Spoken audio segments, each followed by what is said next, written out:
man. Don't let these tears fool you. It's all dog around this mug. I'm good.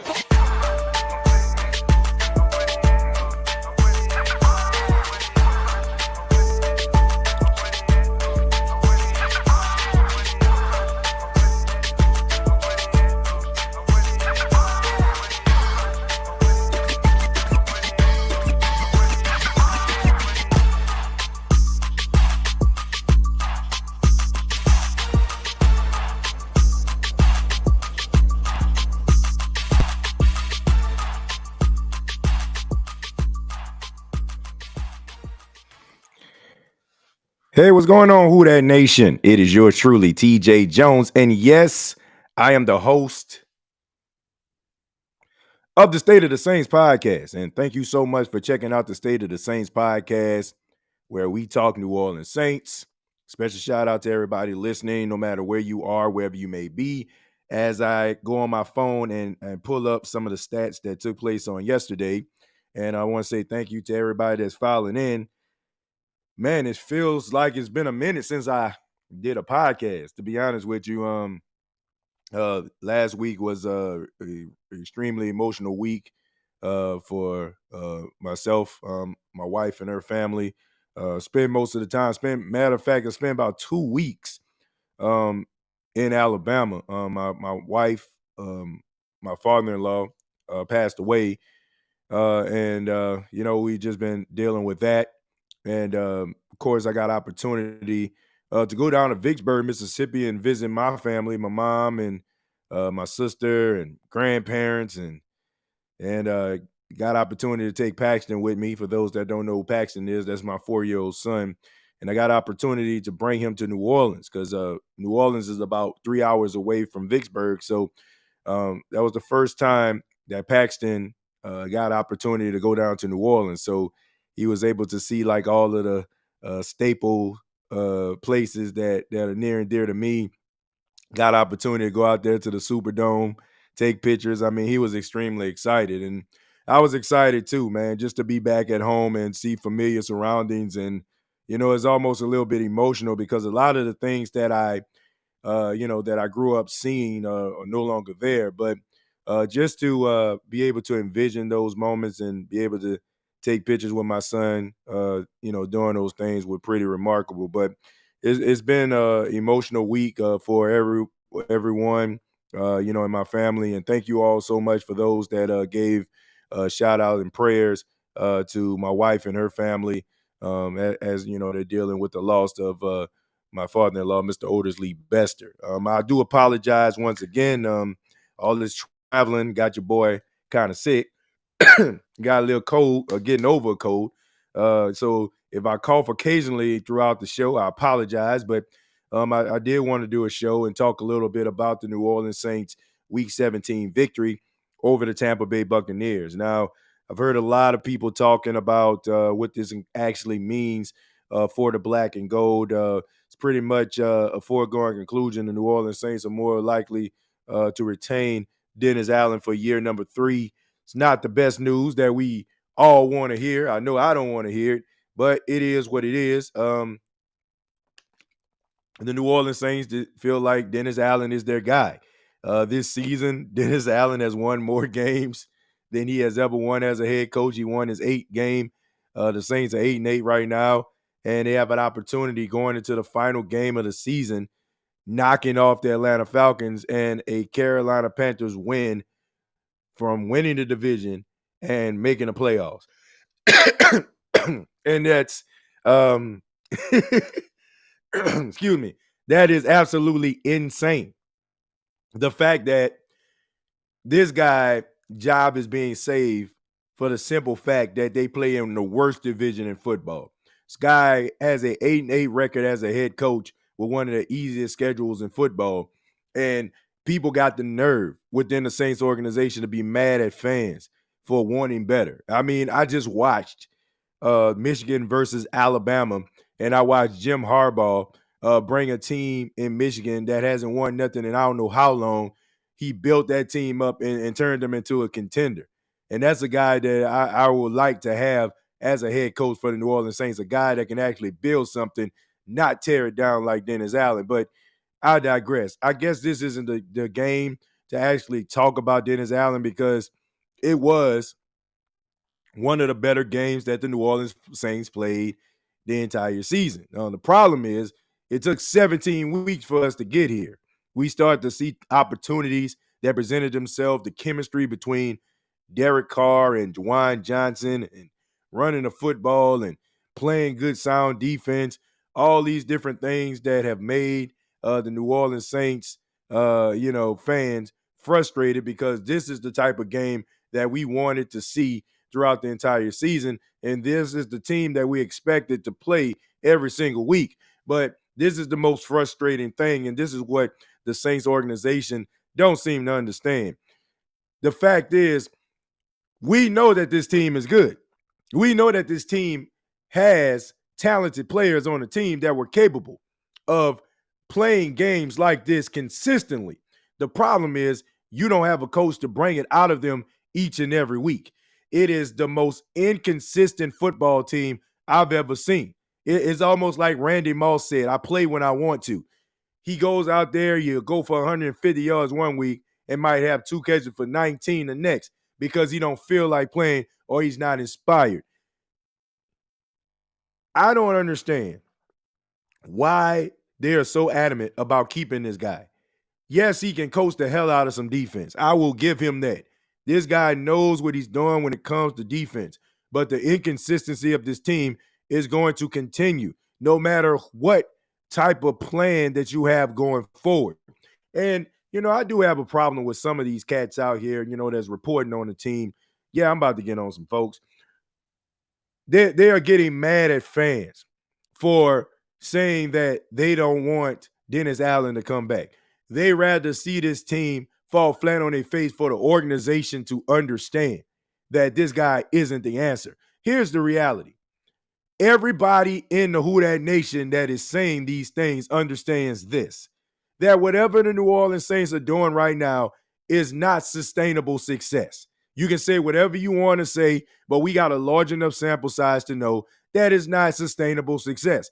Yes, we will cheer and be happy that the team wins, but we just know that this is Mickey Loomis trying to validate his decision on hiring Dennis Allen. So when they go out here and perform like this, he can beat on his chest and say, you know what? I made the right decision. But in reality, we know the following week or a game that really matters, he is going to fall flat on his face. He has never won against a competent head coach. He has never won against a winning team. He always beats the bottom of the barrel, middle of the pack football teams. Now, before people say, well, the Tampa Bay Buccaneers, they won a 4-game winning streak.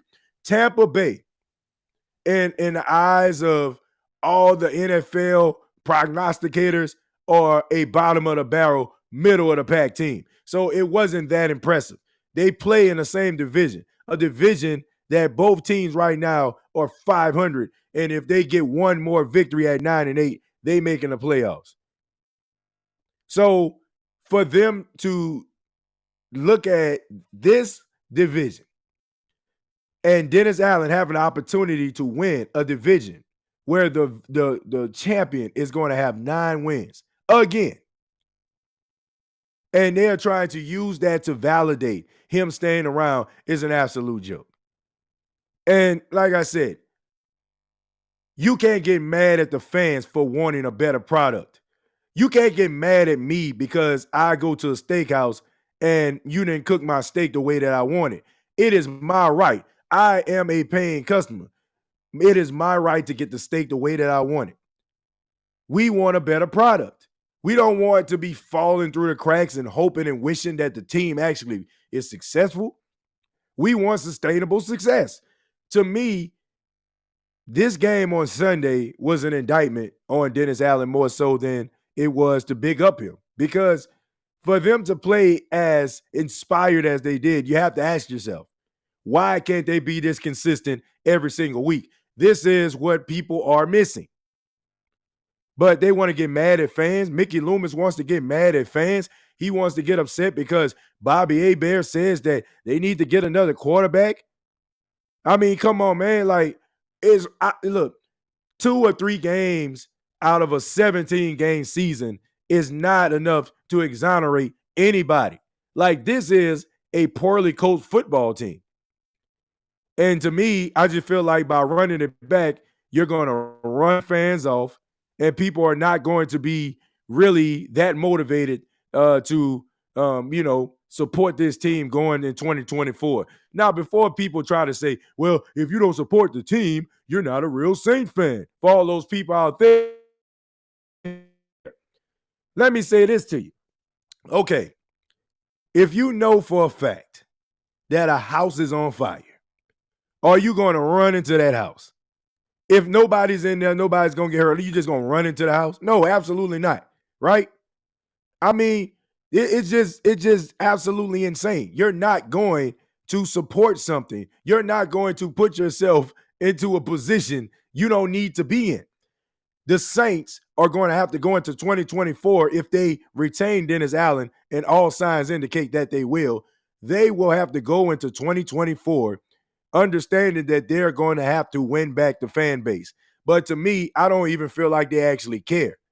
I think that you have a general manager in Mickey Loomis that understands that his job is pretty much ironclad. Nothing is going to happen to him no matter what mistakes that he makes. He's arrogant to a point where he can't even understand the mistakes that he's making. He's so upset that people are actually calling him out because he's not used to people calling him out because he was hiding behind Sean Payton and Drew Brees all those years. Yes, I said that because I have a large enough sample size with Mickey Loomis that don't have Drew Brees and Sean Payton involved in it to know that he's not the same general manager without those guys.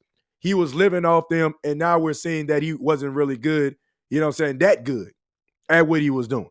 It's just that simple. If you are that arrogant and that full of yourself that you're willing to jeopardize the future of your franchise by getting mad at Bobby Hebert for asking you an obvious question, like every Saints fan, even the performance that Derek Carr had on Sunday, it was a really good performance.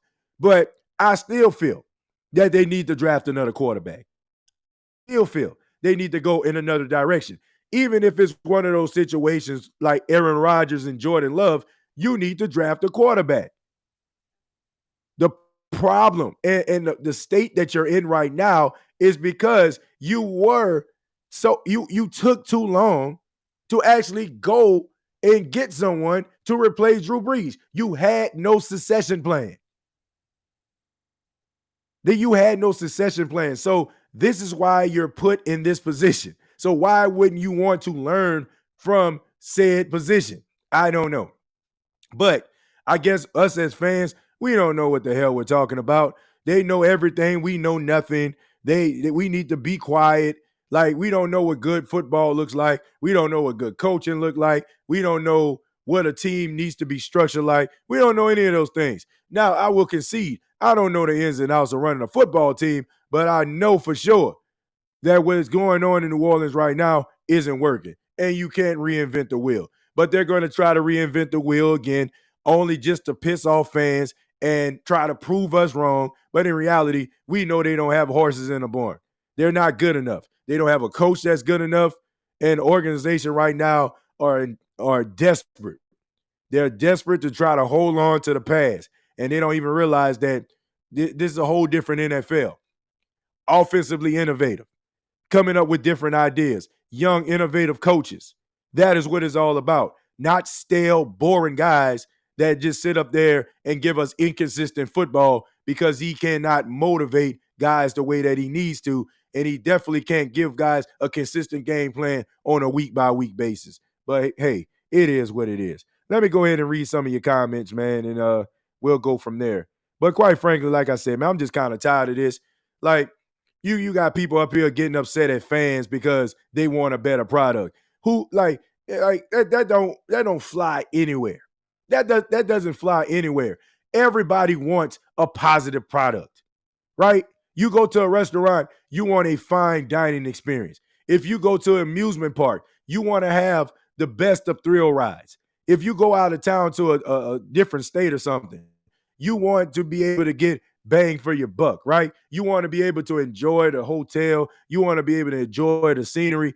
Everybody wants a return on their investment. So why get mad at somebody for not wanting to support a lackluster product that is inconsistent? And yes, I'm saying this after a very convincing win over the Tampa Bay Buccaneers because it came in week 17 when we all know that this team was capable of playing like this all season long. There was no team in the NFC that is just dominant to a point where the Saints can't be in this position. The Saints in this easy division with the simple schedule, they could be sitting up there looking like the Detroit Lions. They can be vying for the number one seed. But when you don't have a coach that can come up with consistent game plans and get guys motivated on a week by week basis and get their ass out coached by competent coaches time after time, you're going to find yourself in this position again, regardless to who you're playing on the schedule. I thought, like, I don't know. You're playing against bad football teams, backup quarterbacks, and you're losing. Right now, the Saints let Josh Dobbs look like Michael Vick. Josh Dobbs is the third string quarterback of the Minnesota Vikings right now. I tell you, man, you can't make this stuff up. You can't make it up, man. But let me go ahead and read some of these comments. This is from Brent. He says, Linda, they might, and at this point, I don't even care. I want Baker and Todd Bowles out. Well, I mean, look, I think Baker been playing pretty well, right? I think Baker Mayfield's been playing really well this season. I mean, he had a down game, but I just think that the Saints were just motivated in this game.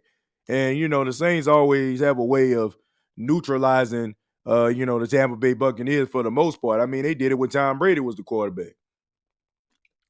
So you can't be too surprised that they actually did that again, against the Tampa Bay Buccaneers. Let's see, how do we get the wild card? Well, you get the wild card by handling your business in week number 18 versus the Atlanta Falcons, and you need the Carolina Panthers to knock off the Tampa Bay Buccaneers. So it's an uphill battle. You know, you got to think that the Tampa Bay Buccaneers are motivated to knock off Carolina, and Carolina, I mean, they players already made their vacation plans, so maybe these guys are probably not going to be playing as hard, don't want to, possibly get an injury, and be rehabbing the whole off season, so maybe that's just one of these games right there. But who knows, man? I mean, crazier things have happened in the NFL, but I wouldn't hold my breath for that.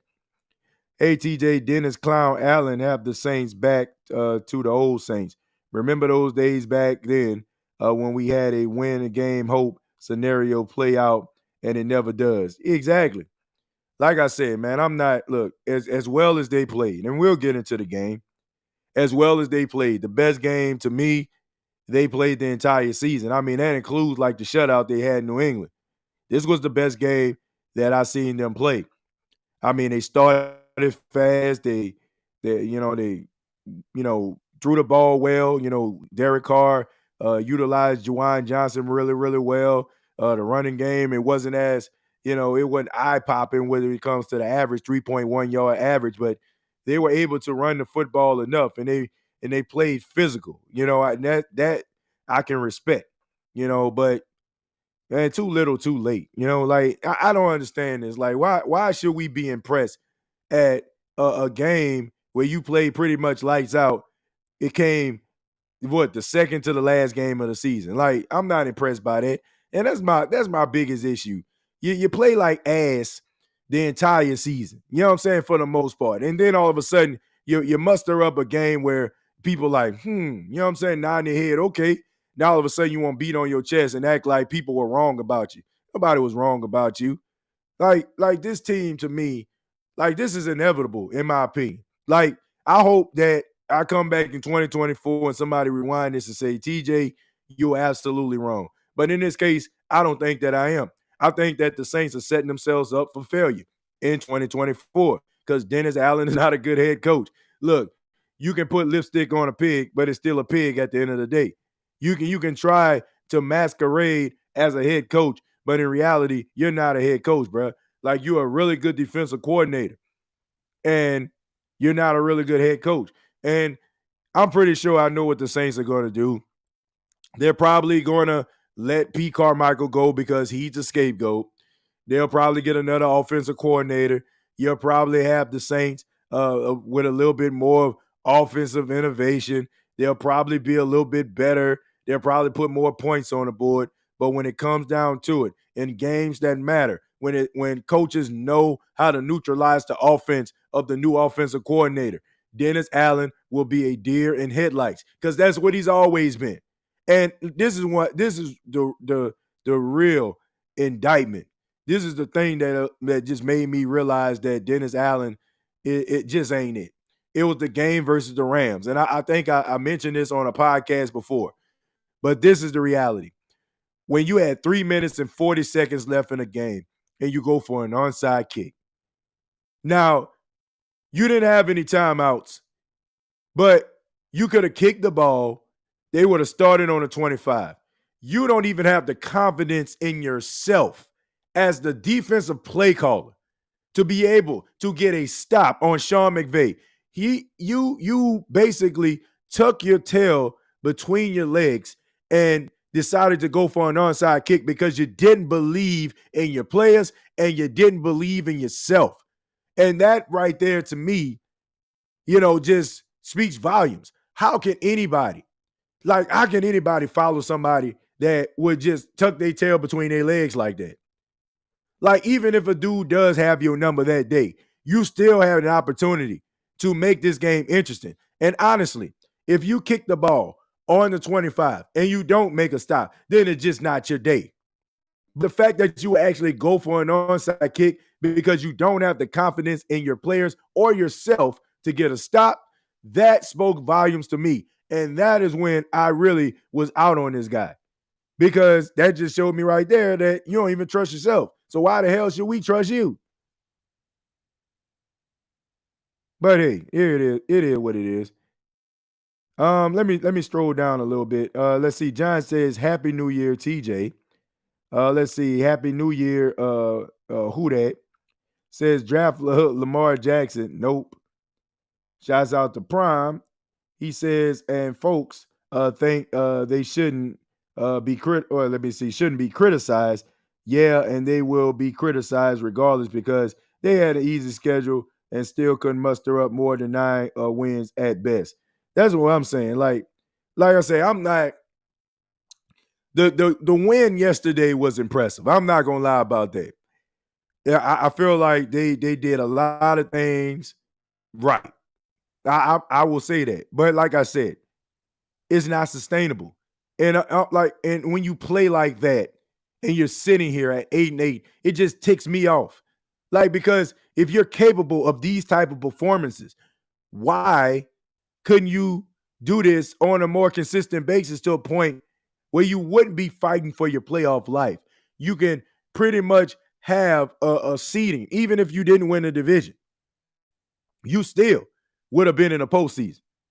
But the fact that it's almost, you don't know what you're going to get from week to week from this team. You don't. And, that's the most frustrating thing about it. Like, I left that game like I was impressed by the win, but it just made me upset. It just made me upset that you couldn't play like this the entire season. Like, it took 17 weeks for you to put this together. And I don't know, man. Like, I know some people probably looking at this and probably saying to me, TJ, we won the game. Why are you so upset? But why are we even in this position? If you can play like this, why are we in this position? And I just feel like if if the Saints had better coaching, if they had better coaching, then we wouldn't be in this position. I mean, that's the way I feel about it. I'll go ahead and what I do right now, I'll open up the phone lines. If people want to chime in, feel free to do so. And the question is, do you all think that the Saints are going to make the playoffs? Do you think that the Carolina Panthers, who scored 0 points against the Jacksonville Jaguars, will knock off the Tampa Bay Buccaneers on Sunday, that's gonna be an uphill battle. That's gonna be an uphill battle. But I like some of the things that I saw in the game versus Tampa. The Saints got the 4 turnovers. A lot of guys stepped up in the game. Brian Brzee did outstanding job. Jonathan Abram, who came in for Jordan Howden, he did a really good job. He had a forced fumble, a pass deflection. He also had an interception. You also had Lante Taylor getting his first career interception in the game, and Jamal Williams coming in, who I like a lot. Jamal Williams is one of those guys I call a preheat running back. He's a guy that the more carries you get him, the stronger he'll become. And you notice that in the game. And it's unfortunate that AK went down, but it was good to see Jamal Williams have some levels of success. And I'm pretty sure more than likely, he's probably going to get a lot of the grunt work this Sunday because Alvin Kamara is dealing with ankle sprain. So that can be extremely tough for the New Orleans Saints. But we'll see, man. I mean, it's not going to be an easy game. We know that the Falcons do not like the Saints. They already been eliminated from playoff contention. So we know misery loves company. So if they can knock off the Saints and put them out of the playoffs, that'll make them even more excited. So your Saints got to be ready to play. But let's go ahead and go to Jerry. Jerry, how you doing, man? What's going on, TJ? Hey, I'm doing okay, man. What you got for us? First of all, Happy New Year to you and your family. Hope all is well. Hopefully, 2024 is off to a good start for you and yours. And shouts out to the chat. Happy 2024 to y'all as well, to you and yours. Hope all is well. Hope y'all's off to a good start as mine is. But TJ, I got on the Saints from Sunday. We talked about Right. it last week, hmm and we are and Who That Nation. We was all looking for another loss to the Right. Buccaneers, but the Saints had other plans, Right. and they went into Raymond James Stadium and just dominated on the Buccaneers. I mean, we didn't expect that to come, but we Right. did anyway. But but now all is at stake right now for this weekend, and with the Saints facing the Falcons, we got to beat them in order to try to win the division. I mean, we need the Bucks to lose to the Panthers, which likely might not happen because we already know that Tampa Bay is going to come in angry Right. after that loss to us, hmm and we need the Seahawks to lose to the Cardinals. We need the Packers to lose to the Bears, and we need the Vikings to lose to the Lions. And I mean, now Who That Nation and TJ, it ain't. I know we don't have Halloween in January. I know it's in October, but this Sunday is going. We either going to get treated or we're going to get tricked come playoff time. So anything can happen. Right. Look, look. I ain't never been like one of those people that just look at a game and just be like, man, it means absolutely nothing. The fact that these guys are playing, I always say, is just a testament to the character of the football team that they will go out there and they got enough pride in themselves and in the logo that's on their helmet to go out there and perform. So I'm happy that they got the win. Like I said, my biggest gripe is, man, why are we even in this position? Like, we know, like, we've been saying this at the beginning of the season, like when we do our predictions. Like, we always talking about Saints having 11, 12 wins. And, it was justified. And when they put forward a performance like this, you know that, they were capable of doing just that.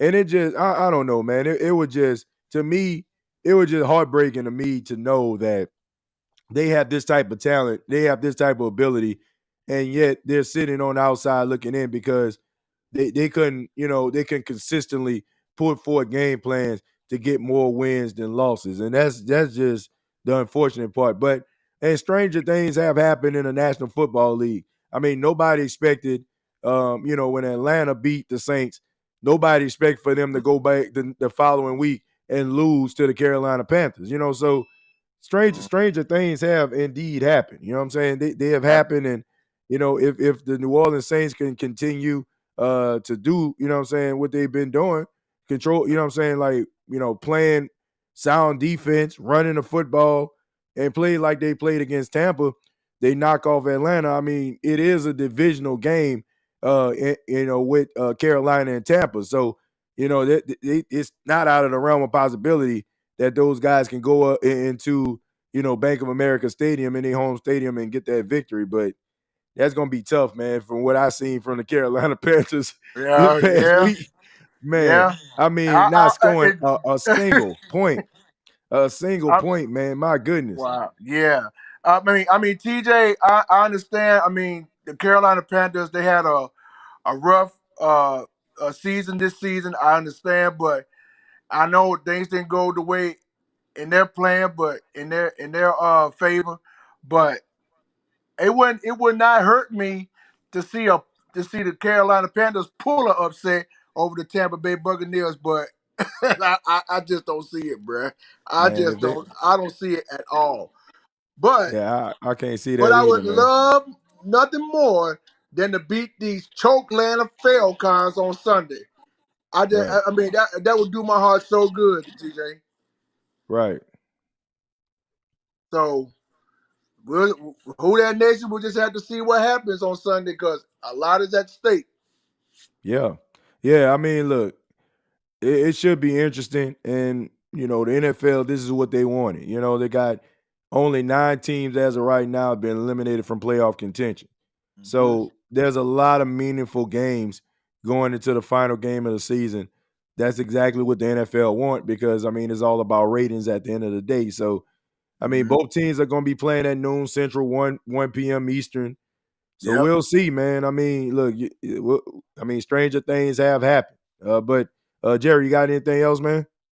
No, TJ, I don't have anything else. I know everybody else ready to come on, so I just want to come on the show and say happy 2024 to you and your family and everybody else. And let's see what happens on Sunday. Y'all know how much I love y'all. I love y'all, and ain't nothing y'all can do about it. You guys always keep me. Y'all keep me updated each and every day when it comes to Saints talk, and I just love chatting it up with y'all and chopping it up with y'all. So let's keep this ride going. Yeah, no doubt about it, man. Appreciate it, Jerry. I'll call back anytime, man. Yes, sir. Who that? All right, who that? Take care. You too. Yeah, man. Shouts out to Jerry, man. I mean, that's just the fact, man. I mean, they still playing hard. They still fighting.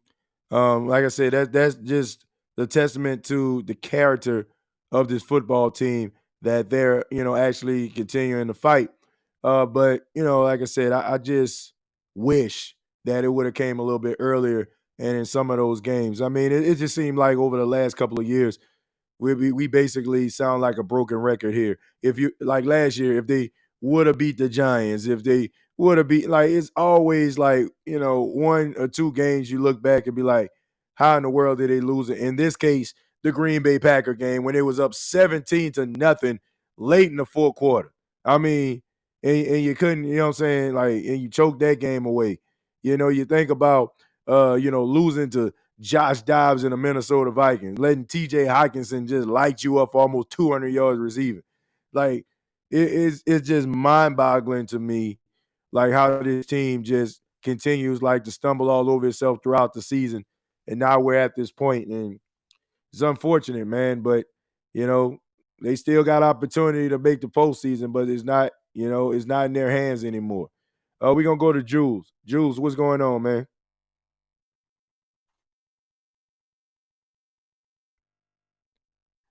My bad. Jules, unmute your mic. Can you hear me?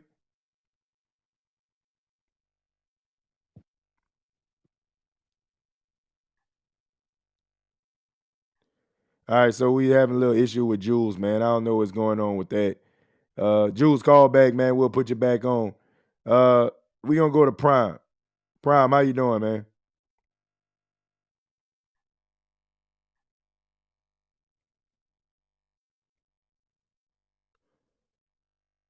Prime, are you there? Yeah, you hear me now? I can hear you now, man. How you doing? I'm doing good, man. Happy New Year to you and your family. Sorry about what happened with your father-in-law, and also glad to see that y'all made it home safe. Yeah, man. Appreciate that, Prime, man. Thank you so much. Man, what you got for us on this evening? On this evening, I got a couple of things I want to say. Number Hmm. one, we won yesterday. Oh, whoop de doo, we won. But Right. if you look at the game itself, he was Mm. still overthrowing and underthrowing receivers. The receivers made him look good.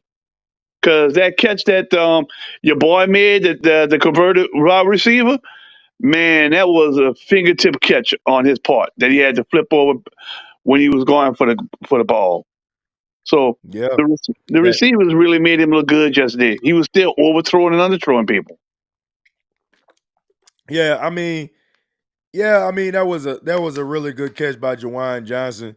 But look, man, I don't want to just completely poo-poo on him. I thought he played really well yesterday, man. I know he, we feel like he leaves a lot to be desired, but based on the games that we seen him in a Saints uniform, I gotta say, man, this was one of his best games. And, over the last couple of weeks, I'm saying he's played okay, but look, this is what it's gonna be. I mean, he's been in the league 10 years.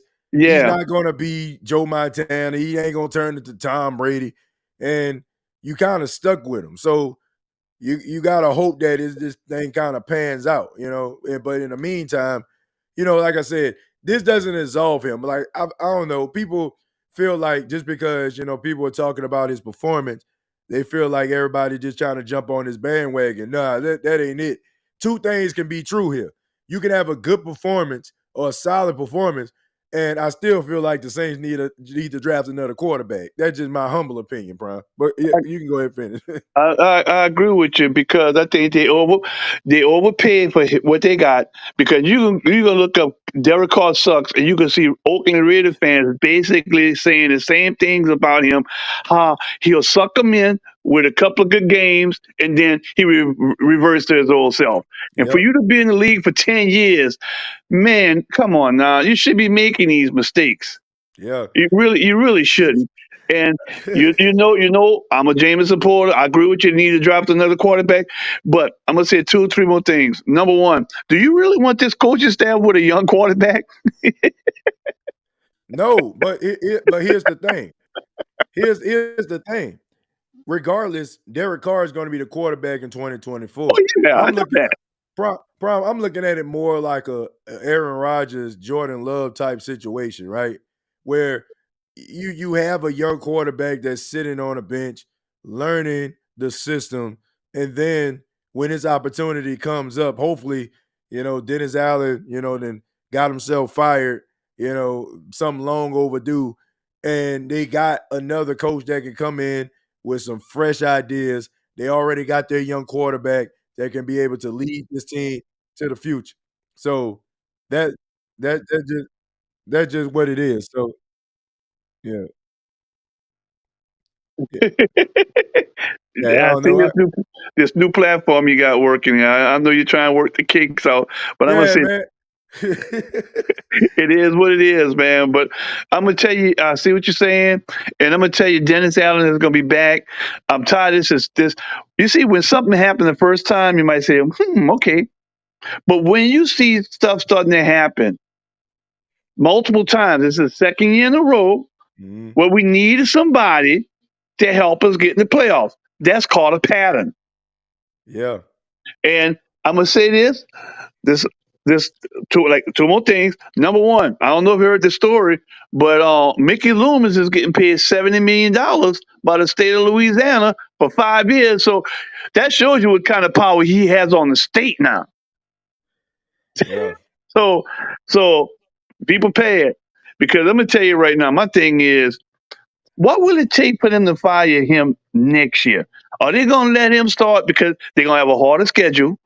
You didn't do good with this easy schedule this year, but you have a harder schedule. And let's just say after the first 5 games, you're 1-4. yeah, Or are you 2-3?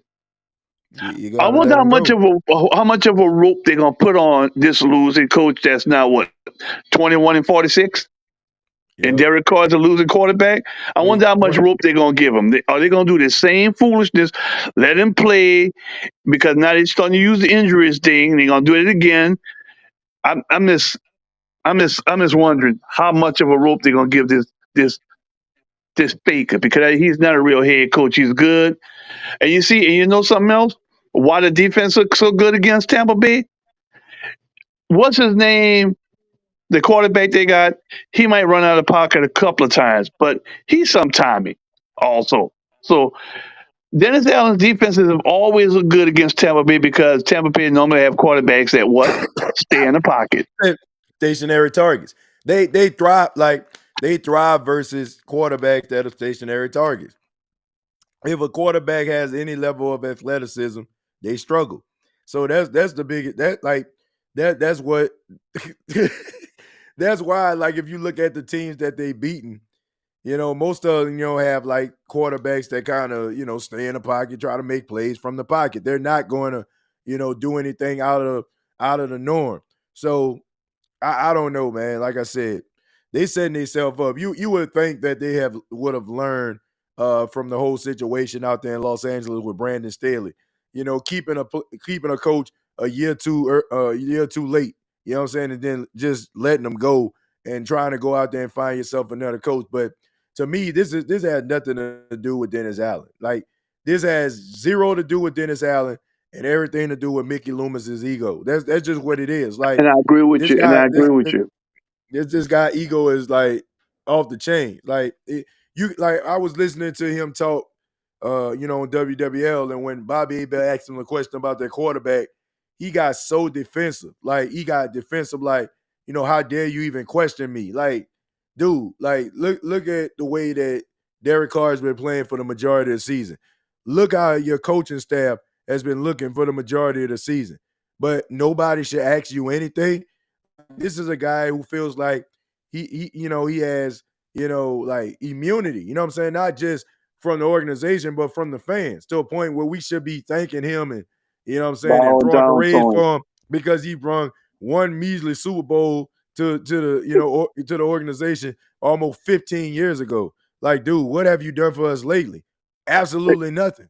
Exactly. And and I agree with what you said earlier. He has an ego problem because you see now he has to try to prove himself, and that's why he's Yep. holding on DA to say, you see, you're gonna beat his chest. You see, I'm getting better. I'm getting better.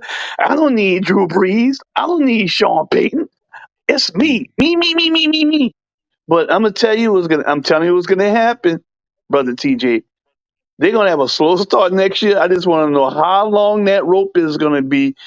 I think they're gonna do the same thing next year. They're gonna let him stay to the end of to the end of the year. We're gonna be in the same position next year. What the ticket holders in New Orleans need to do. They need to protest at Saints headquarters about this. Because in order for you to get anything changed in this society, you got to hit people in the pocketbook. And I told you, and I'm still on this. I told y'all about this boy was going to be a joke. Told y'all that that that that Gail Benson is like the second coming of Georgia Fontieri. I've been saying this to every time I talk to you on the phone. It's consistent. They're doing the same what they say when you do the same thing and you expect different results. What is that Yep. called? Insanity. They don't care, bro. As long as they're getting this money, this because isn't the NFL going to have a new TV contract coming out this year? Yeah. Yeah, they will. So they're getting that, and he just got $70 million from the state of Louisiana to move numbers around to improve the Louisiana state budget. Man, he is going into deep with the state itself if you look at it. But Man, I don't see this thing changing, but I will say this: like, they're not, like, they are taking Saints fans for granted. Like, they feel yep. like no matter what product that they put out there on the field, people are going to support that. They're like, by retaining Dennis Allen, they have to concede that they're going into 2024 having to win the fan base back. and I just don't feel like he's the guy to do it. Like Right. I feel like the ticket sales are going to struggle. I think that maybe, you know what I'm saying, people attending like, training camps and stuff like that. People start making, tougher decisions and start questioning, do I really want to be standing out here in 100% humidity heat watching a team that I know about to go 7-10? Like it's ain't nobody trying to do that. So they're gonna have Right. to win back this fan base, man, by being consistent. But man, I You mean, you you what have you you seen you from this team? you right now, what? You're 8-8 with an easy schedule, and you're hoping to win this game, and they could still be a wild card. Watch everything that they need to happen won't happen, because does anybody seriously think that Carolina gonna beat the Bucks? No, I don't think. No, Think I so. don't think it. I don't think anybody thinks that. But I mean, there's still a percentage that they can, but ain't nobody like thinking that more than likely that will happen. I can tell you that. But Prime, I got a couple more calls I got to get to, man. But like always a pleasure talking with you, and I we enjoy got to talking talk to a little you. bit more. And I say, Yeah, say Happy New Year to everybody, especially my boy Jerry and Tramal and all the regulars that come on the show. Y'all be yeah, careful out there. This year theme should be everybody, all of us on here, stay on code. Protect yourselves out there. yeah. Y'all No take doubt it about easy. it. Man. All right, you too, Prime. Take care, man. Yeah, shouts out to Prime, man. And man, always a pleasure. Prime is a school teacher for those that don't know, man. And he's a really big Jameis Winston supporter. But I will say this, a lot of the things that he says, they end up coming true. Like he talked about Derek Carr would struggle this season, and he has for the most part. He talked about how the Saints weren't going to be as successful as we thought at the beginning of the season, and they aren't. So, but hopefully they can change some things around, but something is going to have to give. I'm excited about this right here, man. I was actually before the show. I told you I stopped in New Orleans. I actually got me a bag of these Elma Chiwi right here. Yeah, man. This was like one of the first things I did when I went down to New Orleans, man. Got these in like every flavor. So I was eating a hot and spicy cheese curls of them chiwi. You know what I'm saying? So got that, got the hot sauces, the patties, and I got me the links. And you know what I'm saying? I got me like the chiwis. I bought my wife like some of them plyrines that they have down there. So it's like I said, it's always good to visit the city, but I definitely every time I go, I gotta give me some Patton hot sauce. But let me go ahead and move on. We're gonna go to Cool Sports. Cool, what's going on, man? What's going on, TJ? Happy New Year to you and your fam. Happy New Year to you too, man. What you got for us? Man, I want to say you got the right to be upset, man. I mean, even though we Yeah, won, where was this the whole season? You know yeah, what I'm saying? right, And then not only that, a better coaching staff, we would have had a better record. We wouldn't be trying to be 9-8. You probably would have won 10, 11, 12 games with a better coaching staff.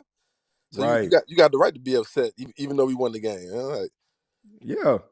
Yeah, and I mean that's my whole point. Like, I know people like they get mad at fans like complaining when the team wins. Like that's the part I don't understand. Like, we know that this team is capable of so much more. So why wouldn't you get upset for that? Like, I don't live in a world, Cool, where I'm just satisfied with whatever somebody gives me. I expect the best. You know what I'm saying? Like, I don't know if you married or in a relationship or not, but you know what I'm saying? You expect the best, right? You know what I'm saying? Right. Like, anything in your life, you want the best. You ain't about to just settle for less. So if somebody is giving you less, you gonna call it out. Like, hey man, what's going on? You need to step your game up, or I need to figure some things out. I need to move a little bit different. How can anybody get upset at fans for wanting a better product, for knowing that this team is capable of playing like they did against Tampa, and expecting for them to play like that more often, and fans are upset that they don't? I just don't get it, man.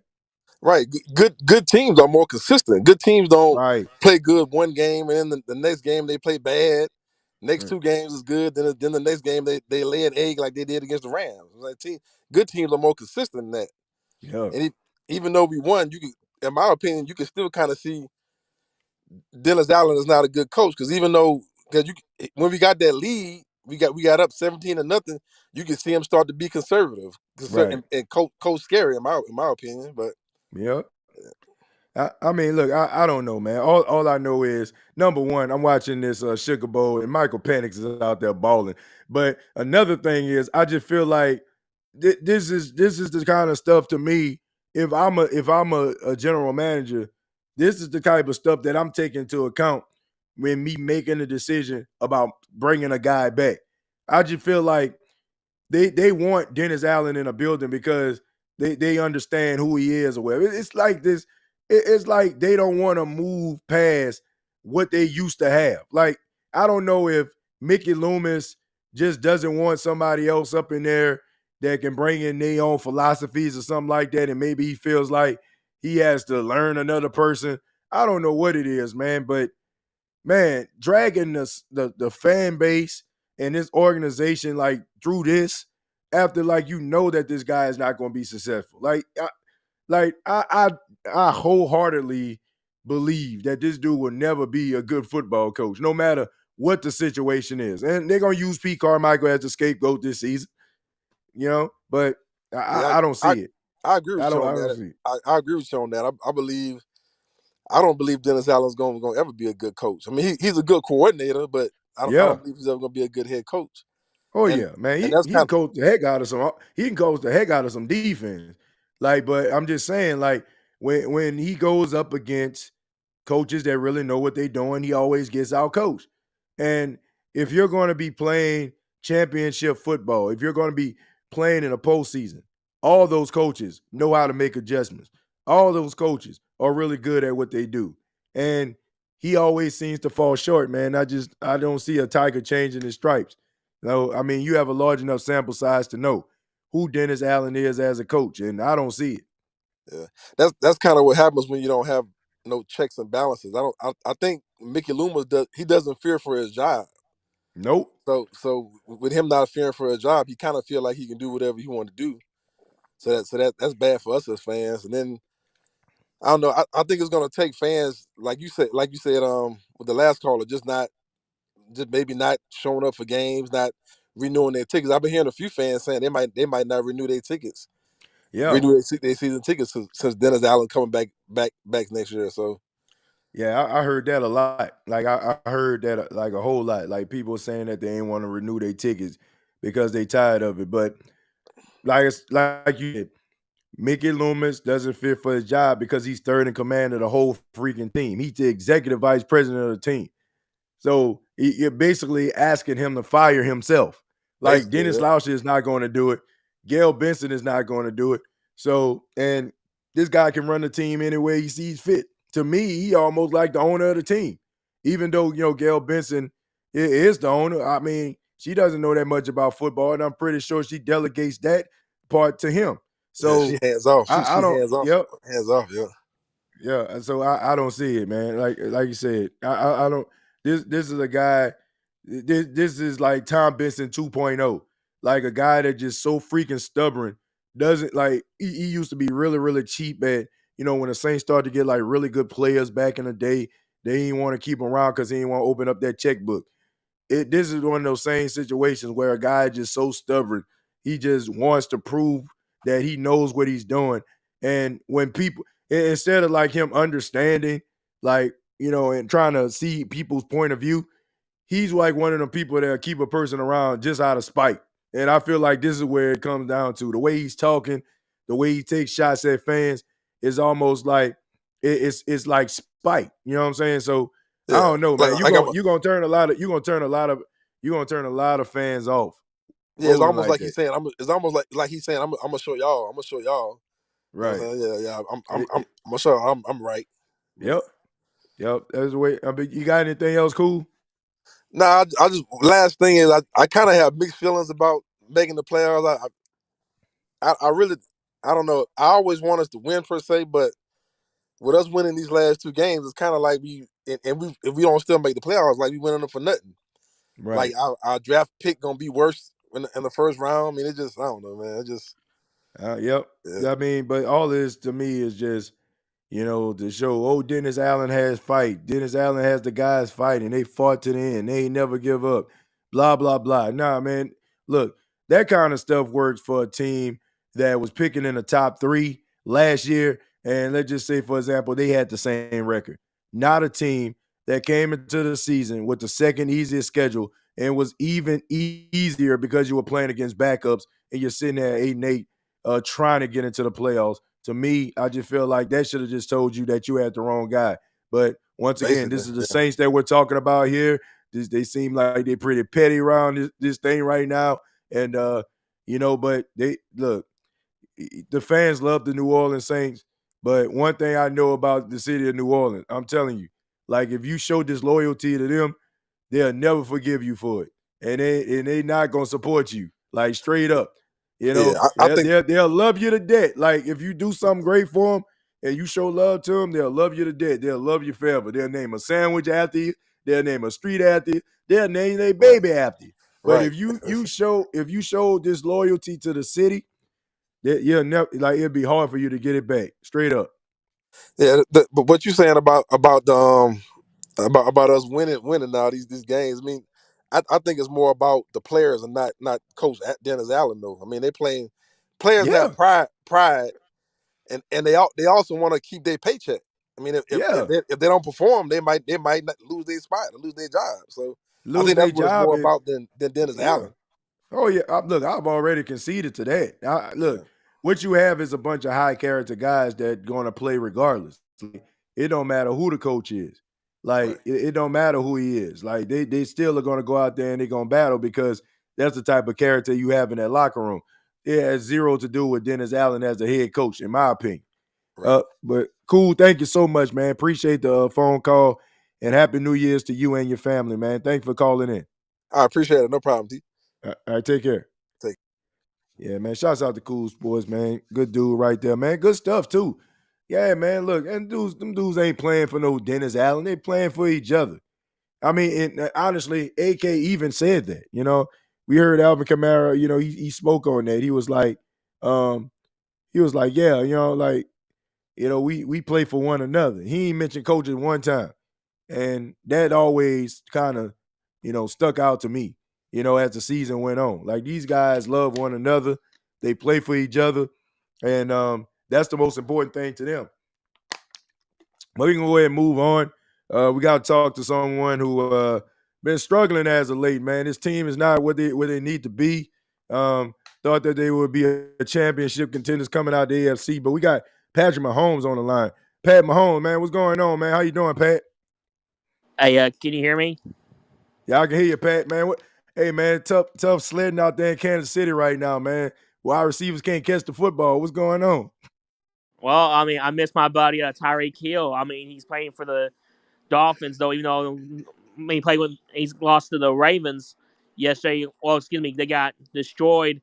And Travis Kelsey been dropping balls. I think he's been too distracted. No, Chiefs offense they can't get together. I mean, we beat the Bengals. Bengals out of the playoffs. More importantly, I'm glad Sean Payton and the Broncos are out of the playoffs. So bye bye, Sean Payton. I'm glad they lost. I'm glad they make it. Hey, man, for all those that don't know, I mean, this is Dalton, man, a friend of the show. Look, we've all agreed that he sounds exactly like Patrick Mahomes. So, we just try to joke around. But Dalton, man, thank you for being here. But all jokes aside, man, what you got for us today, man? Well, first of all, well, shout out to the Saints. Even though we won yesterday, I mean, I know it's not good enough because we haven't beat the 500 team, which is that we need. But because problem is we never beat the 500 team yet this year. And I mean, I did like Brian Breeze's. I think it was a home run pick. Yeah, I agree. I think Taylor. I was glad he got the first career pick. Jonathan Yeah, Abram. Shout out to him staying healthy in yesterday's mhm, game. right. Glad he did his thing. Yeah, yeah. Look, I think Brian Brzee has been really coming on, and I'm interested to see what it's going to look like for him in year two because I feel like the following year, I think he's really going to emerge as one of those top interior linemen in the league. He has that type of talent, and also I wouldn't look at it as out of the realm of possibility if they line him up on the outside, because when he was at Clemson, he used to line up on the outside as well as the inside. So, and also Alontae Taylor, I find it funny as his first career interception, because he'd have caught like 3 or 4 interceptions, but they always seem to get called back on a penalty. There was one where he didn't have both feet in bounds. So I know he was like, man, finally I got me an interception. But yeah, man, they needed this type of performance defensively and as a team, and they got it done, Dalton. I'm glad. The thing is about Dennis Allen, though, like, I don't mind y'all being mad, upset Dennis Allen come back, though. I am too, but more importantly, y'all should be mad at Mickey Loomis for keeping Dennis Allen, because Mickey Loomis all he has is a big ego, and not disrespectful Gail Benson, she's not the owner. She's not material in my opinion. Like, we just need a new leader. Yeah. Look, I just feel like I will say this. It's probably a good thing that the Saints don't have an owner that meddles in the business, because we see what's going on out there in Carolina with David Tepper. You got David Tepper throwing water at fans. he firing coaches left and right. So you don't want a meddling owner, but at the same time, I feel like this is one of those situations that is not usual. You know what I'm saying? You don't usually see situations where you have a GM and an executive vice president of the team. So what you're doing is you're actually asking a guy to fire himself, basically. Dennis Lauscher, who's the president of the team, and then Gail Benson. Those are the only two people that that are over him. And I just feel like those two individuals aren't going to meddle in the business that he has, going forward, unless he does something that they feel like, makes the team look bad. Maybe, something he does outside of the facility, which he hasn't done. So to me, it's basically, like what he says goes. And that's the biggest issue for me. When you working like that, you in your mind, you basically made a Teflon. So you don't care what anybody else says, because your job is pretty much solidified. So I feel like that's the biggest issue. And when you combine that and the fact that he has an ego, and it sounds like to me at times he can be a little petty, that's not a good recipe for success. And I can understand that, though. But the playoffs, I mean, I wouldn't be surprised if we miss it. Would I be happy to make the playoffs? I would, though. But anything could happen, though. I don't see the Panthers being the Buccaneers, but I mean, anything can happen. No matter what, though, NFC South is completely joke, in my opinion. Yeah, I agree. Yeah, man. I mean, for the last 2 seasons, it's been one of the worst divisions in football, and it's crazy how, just a few years back, they had such good quarterback play. Yeah, Matt Ryan, who won the league MVP, Cam Newton, who won the league MVP, Drew Brees, who was always an MVP consideration, Super Bowl MVP. I mean, it was, for the exception of the Bucks, they had like consistent quarterback play from each team, and it was always, you had to bring your A game. You had to win double digit games in order for you to win this division. But now it's like, it's a joke. It's an absolute joke. And I mean, every coach in the division is not very good, but teams, I don't know. I don't know why they want to hold on to him. You got Arthur Smith out there in Atlanta making a mockery of everything that's going on there. You got Carolina, they fired Frank Wright 10 games in. They Saints still trying to hold on to Dennis Allen, and Todd Bowles still holding on out there in Tampa. I mean, it's just a bad division overall, man. It's just bad stuff. It is. And also, I mean, I know Dennis Allen will probably stay another year, though, but Mhm.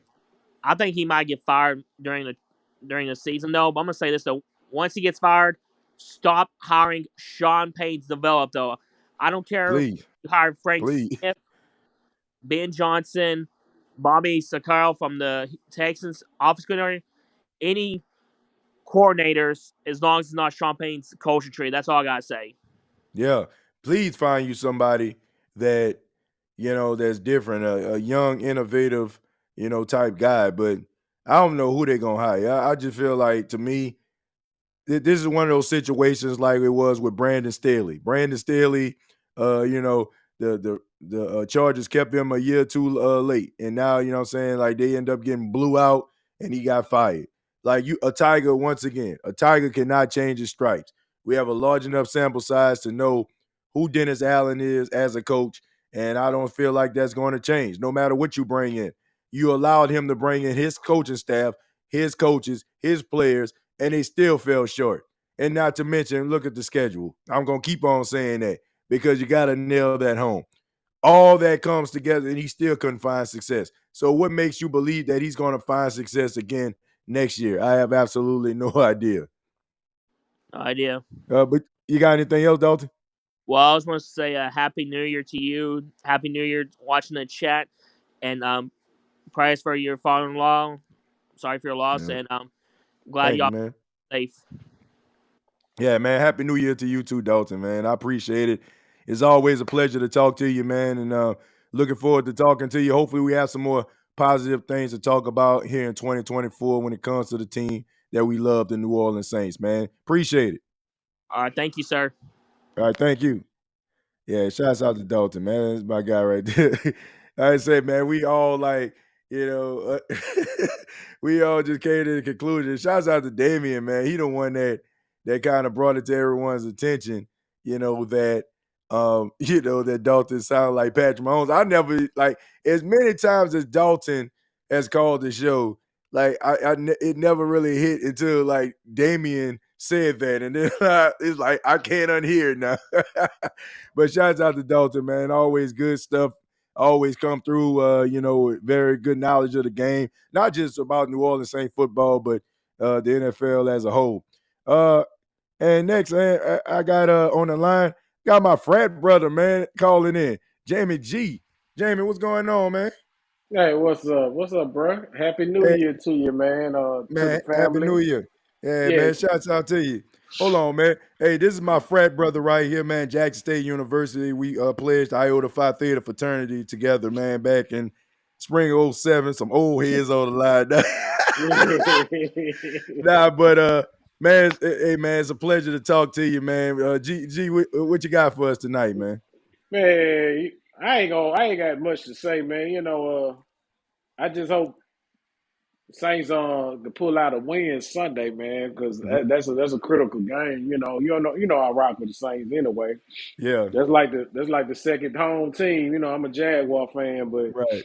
but I still pull out for them Saints, man, because Yeah, you know it is what it is. Mississippi, Louisiana, you already know. But yeah. man, whatever happens Sunday, man, Dennis Allen got to go. I, I I still, agree. I still, I still Hey, think, in my opinion, but he got to go, bro. man, you preaching to the mass choir, not just the choir, but the mass choir, G, because look, everybody understands that this is not sustainable success. And this is why I said at the beginning of the show that Saints fans get upset when you have, talking heads that cover the team get mad at them when the Saints have victories like they did against Tampa. They're still critical of the team. It's because, once again, we know it's not sustainable success. You look, everybody, you know what I'm saying? Like, you can have a person that goes out, don't really know how to play basketball really well, but they could probably hit 3 shots in a row. You know what I'm saying? That don't mean that they Steph Curry. You know what I'm saying? Like, Right. it just man, it's just not a good look. And when you show fans that a team can be successful, and all the years where the Saints have been in playoff contention, and no, they ain't went to the Super Bowl every year, but every fan felt for the last 15, 16 years, they had a chance. But now it just feels like all hope is lost. And I just think that they need to take that into consideration. And then right now, I just feel like they're not really keeping Dennis Allen because they feel like he's the best guy for the job.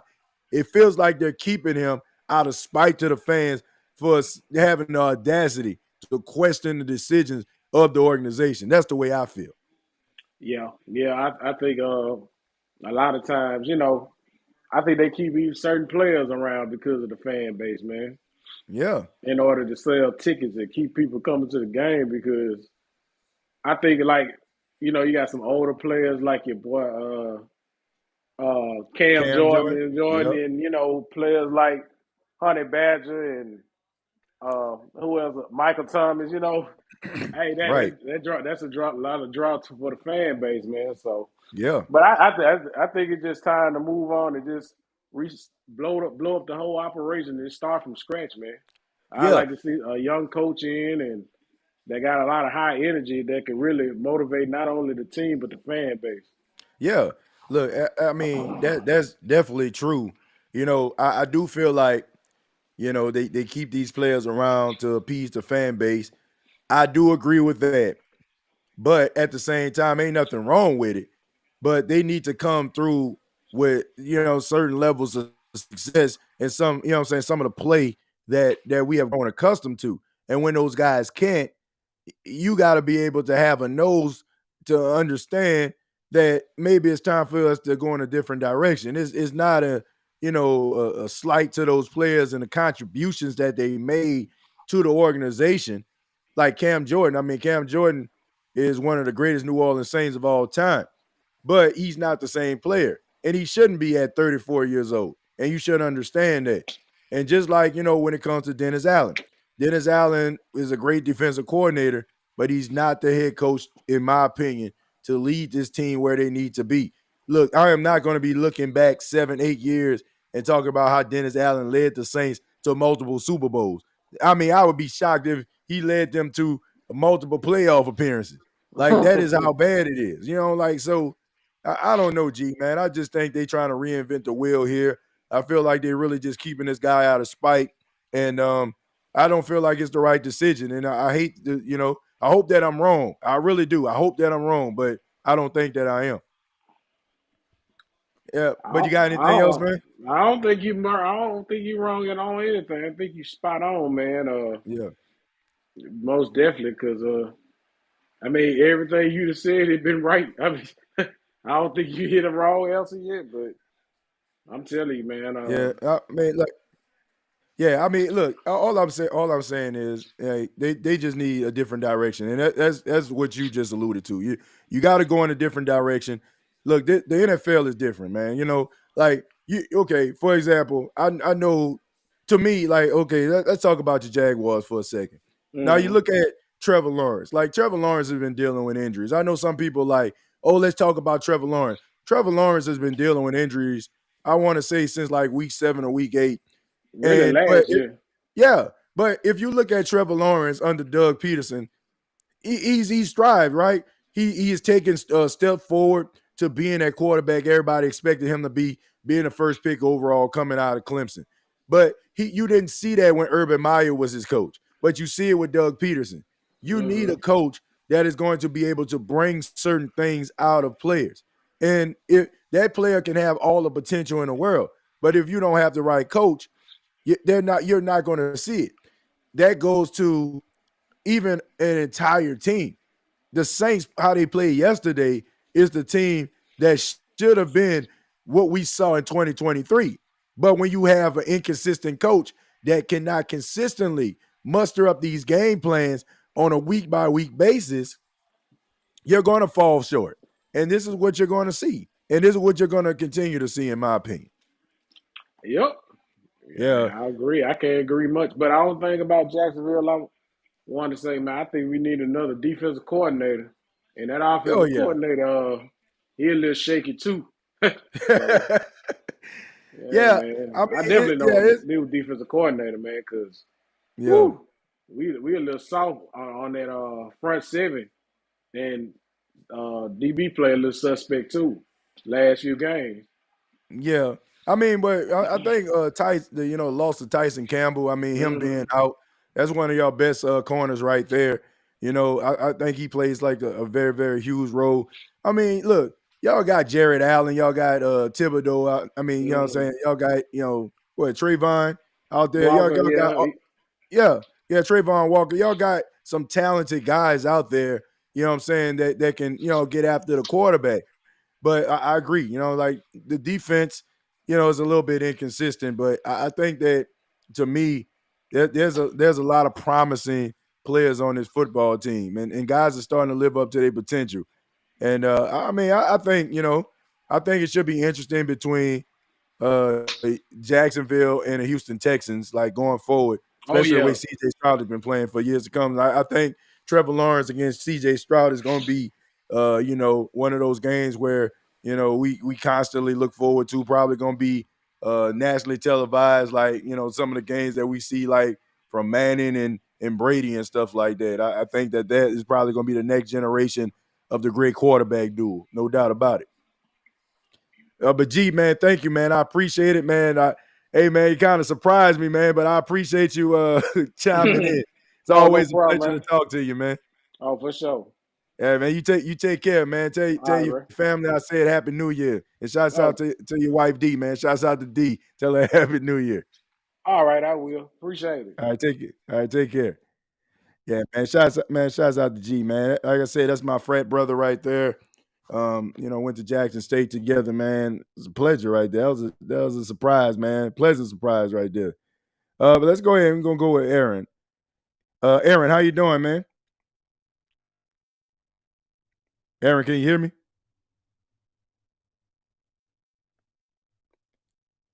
All right, we'll go ahead and put Aaron on hold here.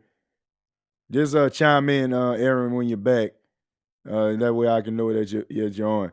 This new platform is a little crazy because now it's like, okay, if people are like in the I guess like just in the waiting room, so to speak, you can still hear them in the background. So now I have to mute everybody. So sometimes when people are talking, you can actually hear individuals if their mic is not muted. So it's a little different, man. But it's a little, little trial and error right here on this new platform. Let's see. Chantel says, TJ, anything's possible. Look at Flacco. He took the Browns to the playoffs. Yeah, I mean, anything's possible. But the Browns were already a good football team. And I like to give myself a little credit for that because I said that the Cleveland Browns were going to be good this season. I just want to give myself some credit. And if I'm telling y'all, they have a really good defense. And if Joe Flacco can continue to play like he's been playing, man, you might see the Browns in the Super Bowl. Hey, everybody, some of y'all understand that joke. Some of y'all probably don't. Let's see. And the fans aren't buying this. We have certain expectations, and it's not being delivered. So they need to get rid of the stench that's holding the team back. I agree. Like this is insane. For you to keep on doing these same old things. Like it's insane. Like you think that you're gonna get some levels of change. Like that just complete insanity, in my opinion. Like for you to for you to even believe that. But that's why I feel like this gotta be spite. Like this gotta be to spite the fans. Like just to say, like, we know what we doing. Y'all just sit back and pay your hard-earned money. I don't know. But look, anybody else that's selling that, you ain't gonna get that from me. Y'all not gonna get that from me. I'm not gonna sit up here and tell somebody that they should be quiet every time the team win. And to be honest with you, no disrespect to any of the people that's covering the team, but a lot of them aren't from the city. You know what I'm saying? Like they basically probably came here because of their job or whatever like that. They probably understand the culture, but they don't really understand the culture. You know what I'm saying? Like me, Q, Aaron, Hoodie, Dolph, like, man, we from that, you know what I'm saying? We from the city. You know what I'm saying? Like we understand the city, right? Look, you can't tell, like, I don't care how long I've been gone from New Orleans. I'm from the city. I know my people. I know what it's like to grow up and to be knee deep in the city. I know the pulse of the city. And I just, it's not as matter of fact as people making it seem. Like you can't just sit up here and just say, oh, they won this week, so be happy. Man, that's like somebody in an abuse relationship. Somebody slapping you around. They slap you around Monday, Tuesday, Wednesday, Thursday, Friday. They don't slap you on Saturday. but they slap you again on Sunday. So we supposed to like be okay because they didn't slap you on Saturday. Like we supposed to be content and understand, okay, well, at least I'm in a relationship. No, it's about results. It's about putting the best product on the field. It's about sustainable success. It's about having levels of success that people can actually buy into. Regardless to how the New Orleans Saints start off, nobody is going to buy into what Dennis Allen is selling. The Saints are going to have to prove to the fan base in 2024 that they're good enough. And it's not going to be little pandering favors that they've done over the years. Like last year, bringing in Jarvis Landry and Tyrann Mathieu because the biggest narrative is Saints don't really go after LSU players. So what they bring in two of the most adored LSU players in the history of that college, right? To try to appease the fans. Like people are over that stuff now. We done seen that. And we see now that that's just you masquerading and covering up for the ineptitude of your football team. So you're trying to get people to buy into what you're actually selling. But people have removed the scales over their eyes, and now they see you for what you really are. This is an organization that is teetering right now. And they are so stubborn to the fact that they don't even realize that the boat is about to sink. Like they rather sit up there and take a pail of water and just start dumping water out of the boat. But the water is starting to rush into the boat and you're about to sink. And everybody can see it, but you don't want to admit it. But we're going to go ahead and go to Aaron. Aaron, how you doing, man? Aaron, can you hear me?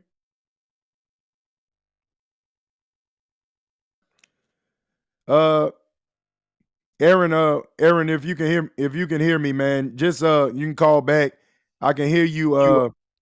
Can you hear me? Oh, okay. Well, Aaron, if you can hear me, you can call back in and I can hear you. If you say when you're ready. So I'm gonna go ahead and take a few more and I'll try to wait for you. I'll try to wait for you and try to see if you can actually come in. But let me see. See, Tampa three-peats as division champs, still no playoffs for Saints. DA and DC is retained. We go into next season with a 10 time harder schedule, and we'll be lucky to get 5 wins, class dismissed. Well, I think a lot of people feel that way. If they bring, like, honestly, if you bring back Dennis Allen and Pete Carmichael in 2024, like, I'm really like how Rita Benson LeBlanc took Tom Benson to court because they felt like he wasn't, in a right frame of mind to run the organization. I think Saints fans need to have a court case on Mickey Loomis because clearly this guy has lost it.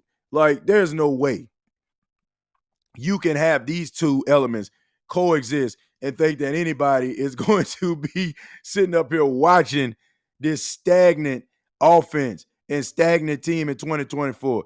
Like, it's rather one or the other, right?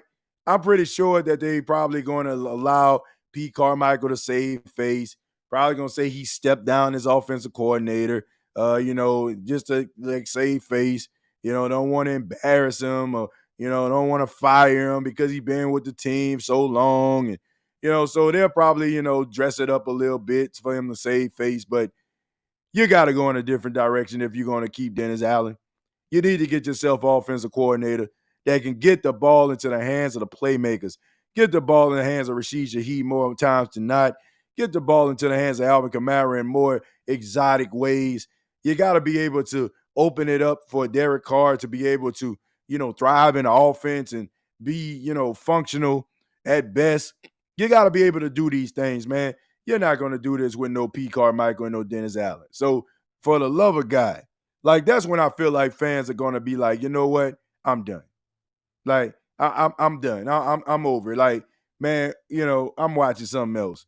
Like, because it like, to me, that will be one of the biggest two middle fingers that you can ever point at an individual if they was to do something like this. It is clear that these two guys do not work together. It is clear that the offense has passed P. Carmichael by. Like it has passed him by. And if you're going to sit up here and try to bring this dude back just for the simple fact that he's been here as long as he has, bruh, I don't think fans going to be able to stomach that. Like, I think, okay, if you bring back Dennis Allen, people already know you got this love affair with him. Okay, whatever. But to bring back both of them, it's just like you just completely just oblivious to the conditions of your football team. And that to me is a flagrant foul. And I mean, look, that's when you just like, man, I don't care what y'all talking about. They're like, you know, like I don't give a damn what y'all say. I'm gonna do what I want to do. Like I get it, you know what I'm saying? You run the team, you can do whatever you want to do. But at the end of the day, like, come on, man. Whatever happens on Sunday going to happen with the New Orleans Saints and the last wild card spot. It is what it is. If they knew they don't make the playoffs, start watching New Orleans Pelicans. Well, man, you're probably going to end up doing that anyway, you know, because there's a very slim chance that they make the postseason. I just cannot see the Carolina Panthers. I can't see the Carolina Panthers knocking off the Tampa Bay Bucks. I just can't. Not when these things are at stake. Like playoff implications are on the line. Like, come on, man. I don't see that. Empty seats in a dome will get their attention. Let's see. Pete is a glorified wide receiver coach. It is too late to call in. Yeah, Pam, I'm gonna go ahead and wrap it up. My voice is getting a little bit raw, but look for you, Pam, I'll go ahead and send the link. I'll let you chime in, man, Pam. Just cause I love you. I'll let you be the last person to call in. Okay, I'll let you go ahead and call in, and Pam will be the last caller tonight if she gets in. But let's see. Chantel says the Saints will play the Eagles, I think, if they get in the playoffs. Well, they got a chance to win because the Eagles aren't looking like the world beaters they looked like at the beginning of the season. I can tell you that. They look they just lost to the Arizona Cardinals. Man, this is a good football game that's going on in New Orleans right now. Speaking of New Orleans, 21-21, Washington and Texas. Them boys are going back and forth. And I'm just saying, man, you don't want to draft a quarterback. And I'm looking at two of these guys, Ewan out there, and you got Michael Panix out there. I mean, these boys are straight up 100% balling. You got J.J. McCarthy out there balling for the University of Michigan. And you getting mad that Bobby Abel asking you about drafting a quarterback? Are you freaking kidding me? Like, are you freaking kidding me, man? Like, this got to be an absolute joke. Like you know, all jokes aside, like you get mad that somebody asked you about drafting a quarterback after your quarterback has been playing, you know, up and down the entire season. But you know, like I said, man, I just want this team to be consistent. You know, we gonna go with Pam. Pam gonna be the last caller of the night. Pam, how you doing? Hey TJ, how are you? All right, how you doing? What you got for us? No, first off, Happy New Year to you. Happy Uh, New Year to you and yours. yeah, I promise you, TJ, if they bring back P. Carmichael, I'm gonna literally run my head through a brick wall. and you I ain't gonna be the only promise one. I can you tell you that. it. That would just be insane. Like, man, how stale this offense has been the majority of the season. Like, no real innovation or nothing. Like, Right. that's just like you just don't care. Like, you just like, okay, man, we just gonna put something out there. Cause that's just not Absolutely. the answer. Absolutely, TJ. And what I didn't understand was in the middle of the season when you saw that the offense wasn't getting any better, in my mind, I would have then changed over to Ronald Curry. That would have given him the remainder of the season to see if this was who we wanted for next year. Yeah. And then you could have hired from in-house, or then you could have said, okay, now Ronald Curry is not what we want or the direction we want to go into. Um, Now let's see if we can look outside. I just feel like this was a wasted year to me. Yeah. I don't know. Like to me, I'm kind of over the whole hiring from within type thing too. Like no Right, disrespect to Ronald Curry. Like if right. Ronald Curry gets an opportunity, like as offensive coordinator, I will want him to go somewhere else to get it. I just think that they need an injection of fresh, innovative ideas.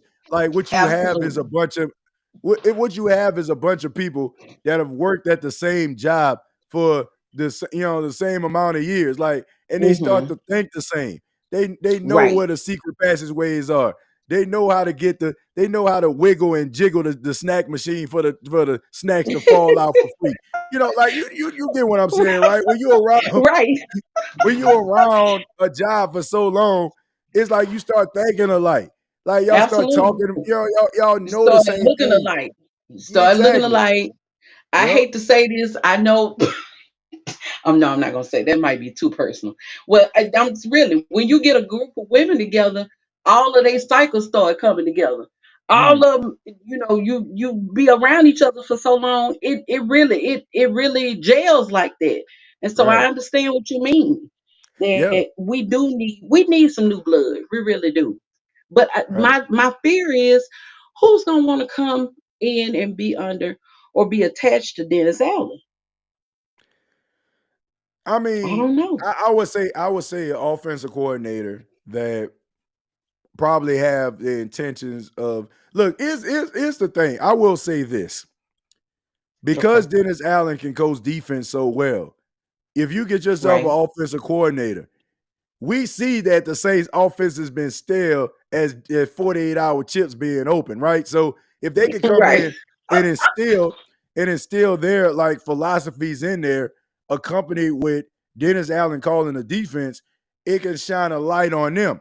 And and Right. if they have an opportunity to become a head coach, it will help, it will help their campaign. So I would say That's true. that it would help it helps that he's such a good defensive coordinator because it Right. makes an offensive coordinator come in and be like, well, all I got to do is just fix this offense and it's going to really make me stand out. So Right. it's a little bit different from when he first became a coach because he was coming in as a failed head coach at his last stop with the Raiders. So even though he hasn't found success with the Saints, he still has a really good defensive mind, and guys see, well, all I got to do is just come up in here and put this offense together, and we can find levels of success right here. So it can be like one of those situations with Dan Quinn and Kyle Shanahan. Kyle Shanahan became the Right. offensive coordinator of the Falcons. Dan Quinn was more of a defensive mind. Kyle Shanahan was the Right. offensive mind. Atlanta went to the Right. Super Bowl that year. So Right.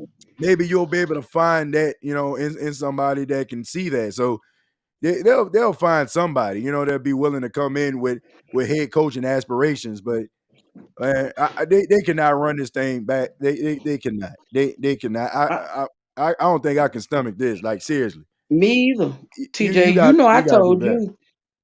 I told you a couple weeks ago I checked out. I Yeah, I was like, this ain't what it do.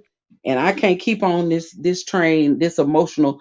I felt like I was in a domestic violence relationship. Like, you do me good for a week or two, and then the next thing I know, you busting me upside my head. So man. I just I was over it. I checked out. So I watched when I wanted to, and when I didn't want to, I didn't. And so I just Yeah, mm-mm. yeah. I mean, look, I think a lot of fans are checked out. I think they understand this team is what it is. To me, when they be winning, it's almost like, somebody just saying, "Look at me, look what I did." You know what I'm saying? Like look, Right. we see what you are. Like, I look, you've been inept the majority of the season. Now all of a sudden, like you get it together. Now all of a sudden, you want everybody to sing your praises. To me, I just feel like that's just a slap in the face. I mean, if It really anything, is. if anything, it's like like I said at the beginning of this show, it's more of an indictment on Dennis Allen that you're playing Right. like this and you have the potential to play like this and you haven't more than often played like this. But that's not Right. the way the Saints are seeing it. Like to me, it's just like, oh, let's go out there and prove that you deserve your job this week, Dennis. Like that's just what this is about. And to me, I Right. just feel like it's inevitable. It's inevitable that he's not gonna he's gonna get fired. Like it's inevitable. Like look, they can keep on trying to hold on to him, but they're gonna lose their fan base because people are gonna stop believing. And when fans Absolutely. stop believing, that's when they just check out. And that's the truth. Because the turn it on and turn it off, that bothers me. You are locked in one week. The next Right. week, y'all play like y'all don't want to be there. And then you got Demario Davis, and I love him with all my heart. Talking about speaking to the storm. You need to speak to the storm every week. Hmm. You should have spoke to the storm 2, 3, 4 weeks ago, or 10 weeks ago. Man, So look, I love it bothers me. I love the Mario Davis too, man. But I'm tired of the cliches. I'm tired of the Right. analogies. I'm tired of it. Like all this talking and nothing really coming of it. Like, man, I ain't really motivated, man. I'm at a point like, man, just go out here and do it.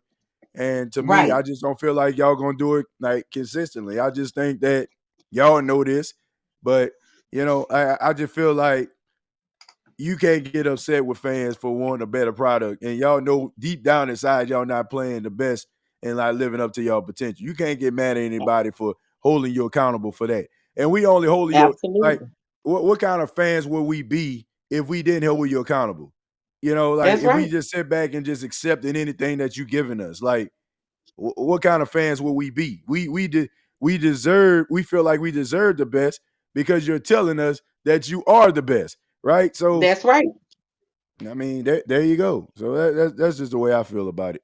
You got anything else, Pammy? Absolutely, TJ. No, I just I'm gonna watch Saturday or Sunday whenever we play. Mm, I don't have any expectations. If you gotta sit around and wait for another team to get you in, you don't need to be there. So that's yeah, how I feel about it. And then if you get there, you're probably gonna get the brakes beat off of you yeah, because the playoffs is a whole different animal. yeah. Yeah, So I mean, that's I don't know. I feel like that's gonna be an uphill battle. Them even making a postseason. I mean, I just cannot see Tampa losing to the Carolina Panthers. I just can't see right. that. Like, I know stranger things have happened, but to me, I just don't. I just can't see that happening. Yeah, yeah, if you it does, absolutely well, right, what's be TJ. the Saints are so on brand that it'll be one of those situations where the Saints will lose to the Falcons and Carolina will somehow beat the Tampa Bay When Buccaneers. it's so true. And I mean, it'll be so on brand. It will be so on Yes, brand for that is the truth. that And to then happen. everybody else that we need to lose will lose. And we're all it's just like that. I Right. promise you, that's just how we are. Yep. I mean, It's snake crazy. bitten, Right. snake bitten. But we'll Absolutely, see, Pam. TJ. We'll see, Pammy. I mean, game take place 12 noon Central, 1 p.m. Eastern. So, well, all Okay. our questions will be answered this Sunday in Week 18. But thank you so much, Pammy. Absolutely. All Happy right. New I Year love to you, you. TJ, and All right, happy love new you too. year to Thank you. you and your wife and Paxton, the sound engineer. Yeah, definitely the sound engineer. Yeah, the only reason he ain't in here right now because he's asleep. But thank you so much. Okay, okay, okay. I appreciate We'll it. we'll Take let care. him take a night off. Oh, yeah. I need a night off. Shoot, talking about him. Shoot. All right, TJ, thank you. uh, Have a thank- blessed and wonderful night. all right, you too. All right. Yeah, shout out to Pammy, man. Yeah, seriously, man. Like, for those that don't know Paxton, I mean, look, you probably just knew the show, but he's my 4-year-old son. And every time I do the podcast, he always seems to pop up. Look, I hate to do this, and I do apologize, folks, but man, my voice is almost a wreck. I'm in coughing and stuff like that. And I need to go ahead and take a little bit medicine before I have to go back to work tomorrow. So I have a show. I have a podcast on tomorrow. I'll take more phone calls. So, Chosen, Stepper, Aaron, I have to get to y'all on the next episode, man. I appreciate y'all for wanting to chime in. But man, my voice is, you know what I'm saying, is pretty wrecked right now, and I'm trying to hold back coughing as of right now. So I want to say thank you all for checking out the State of the Saints podcast. Make sure that you subscribe to the channel if you have not already. YouTube.com, search the State of the Saints podcast. Also, you can follow me on X, formerly known as Twitter, at TJAY Jones 8. Previous episodes available on Apple Podcasts, Spotify, iHeartRadio, and Anchor FM. And before I go, I mentioned at the beginning of the show, um, I went to Alabama. My wife's father passed away last week. He was funeralized over the weekend. Mr. Otis Lee Bester passed away, and he was a great man.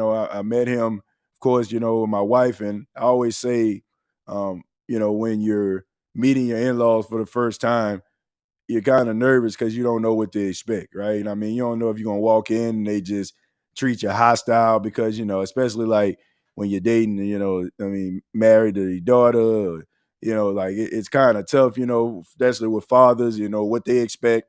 But when I walked in and I met him for the first time, he always welcomed me with open arms, always referred to me as his son, and always had a smile on his face, man. Always something positive to say, and always had a good story to tell. And he touched a lot of lives.